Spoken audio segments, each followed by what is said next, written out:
Next topic है electric field due to a conducting sphere.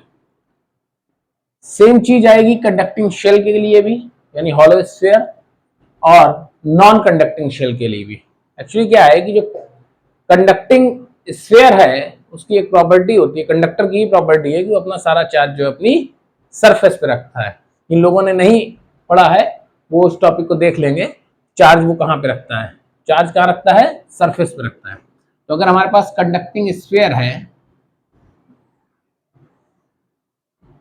तो charge कहाँ होगा,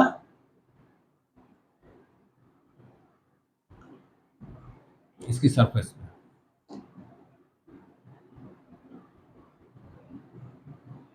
कैपिटल आर रेडियस का। अब अगर कंडक्टिंग स्फीयर है तो भी यही होगा, कंडक्टिंग शेल है अंदर हॉलो तो भी यहीं पे चार्ज डिस्ट्रीब्यूशन होगा, और नॉन कंडक्टिंग शेल है चार्ज डिस्ट्रीब्यूशन तो तब भी यही होगा। तो तीनों केस में आंसर सेम आएगा।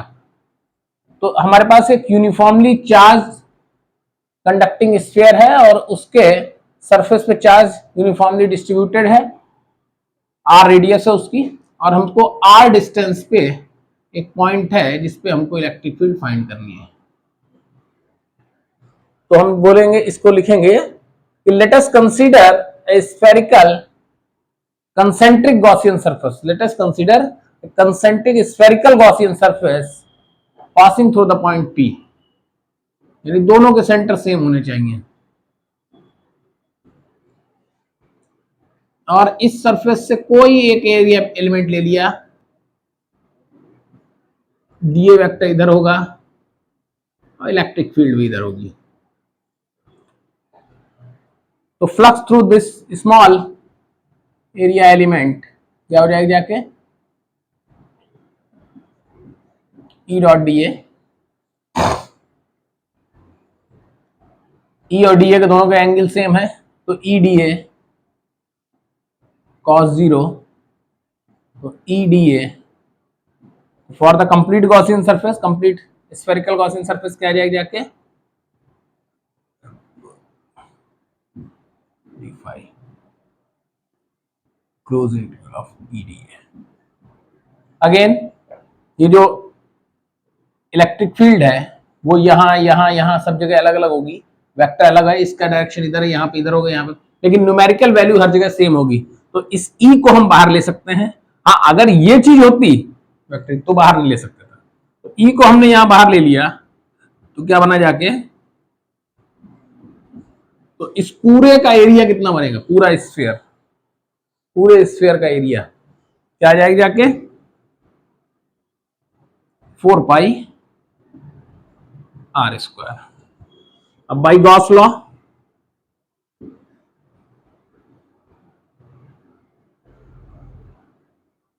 गॉस लॉ क्या कहता है, गॉस लॉ ये कहता है कि close integral of D phi equals to Q enclose upon epsilon naught. अब close integral of D phi कितना है, E into 4 pi R square, और क्यू इनक्लोज यानी इस सरफेस के अंदर का चार्ज। तो इस सरफेस के अंदर तो ये पूरा ही चार्ज है, और पूरा चार्ज क्या है, क्यू, क्योंकि क्यू चार्ज ही यूनिफॉर्मली डिस्ट्रीब्यूटेड है। तो क्या आ जाएगा जाके, तो ई इंटू 4 पाई आर, इसकी वैल्यू क्या है, ये कैलकुलेट करी हमने, 4 pi R square Q upon epsilon naught. तो ई इक्वल्स टू, ये इसमें आ जाएगा जाके for small R greater than capital R, Q enclose equals to Q, यानी आउटसाइड पॉइंट।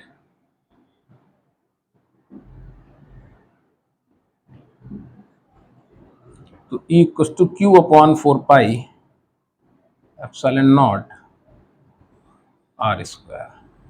देखिए, अगर ये सारा चार्ज क्यू यहाँ पे कंसंट्रेटेड होता तब भी यहाँ पे वही इलेक्ट्रिक फील्ड आती। तो for a point outside the sphere will behave as a point charge concentrated at its centre. यानी कि आउटसाइड पॉइंट के लिए जो है स्फीयर कैसे बिहेव करेगा, एक पॉइंट चार्ज की तरह बिहेव करेगा। और if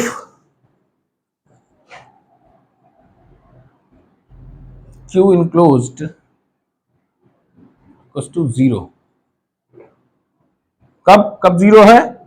for small R less than capital R, यानी कि इनसाइड पॉइंट।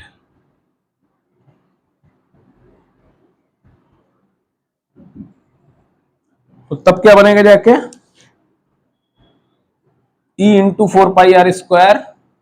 यहां तक की कहानी सेम है, इसके आगे दो पार्ट हो गए, एक ये आ गया क्योंकि तब क्यू इनक्लोज क्या है? क्यू है, और equals to zero upon epsilon naught, तो E इक्वल्स टू जीरो। तो अंदर के किसी भी पॉइंट पे इलेक्ट्रिक फील्ड क्या होगी? जीरो। इलेक्ट्रिक फील्ड जीरो होने का मतलब यह है कि पोटेंशियल कांस्टेंट है, ये मतलब नहीं है कि पोटेंशियल जीरो है। तो स्फीयर के अंदर हर पॉइंट पे पोटेंशियल क्या रहेगा? सेम रहेगा। तो इसका ग्राफ क्या आएगा? यहां पे इसका ग्राफ देख लेते हैं, चलो यही देख लेते हैं।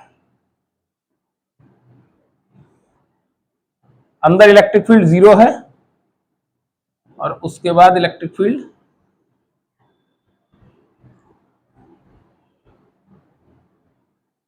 ये स्मॉल आर है, और इधर इलेक्ट्रिक फील्ड है, ये कैपिटल आर है, और ई प्रोपोर्शनल टू 1/r²।